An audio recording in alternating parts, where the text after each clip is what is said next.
సినీ రంగంలో love breakup పెళ్లి విడాకులు కామన్ అన్న సంగతి మనందరికీ తెలిసిందే. సంవత్సరానికి ఎంతో మంది సెలబ్రిటీ కపుల్స్ విడిపోతూ ఉన్నారు. అలాగే ఈ ఏడాది సైతం చాలా మంది సెలబ్రిటీస్ విడిపోయారు.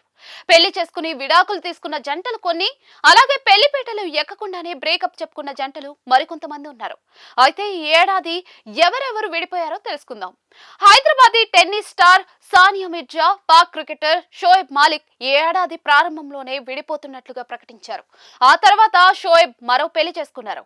బాలీవుడ్ హీరోయిన్ సెలీనా జైట్లీ తన భర్త పీటర్ హాగ్ పై గృహ హింస కేసు పెట్టింది. ప్రస్తుతం వీరిద్దరి విడాకుల కేసు కోర్టులో నడుస్తోంది. Team India cricketer Yuzvendra Chahal, choreographer నటి ధనశ్రీ వర్మ సైతం ఈ ఏడాది విడాకులు తీసుకున్న సంగతి మనందరికీ తెలిసిందే.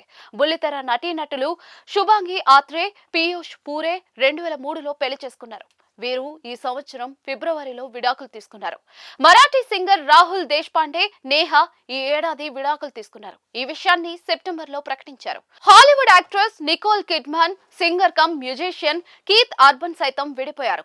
Hollywood couple Jennifer Lopez, Ben Affleck మనస్పర్ధలతో విడిపోయారు. టాలీవుడ్ హీరోయిన్ తమన్నా, బాలీవుడ్ నటుడు విజయ్ వర్మ కొన్నాళ్లుగా ప్రేమలో ఉన్న సంగతి మనందరికీ తెలిసిందే. అయితే ఈ ఏడాది వీరిద్దరి మధ్య బ్రేకప్ జరిగింది.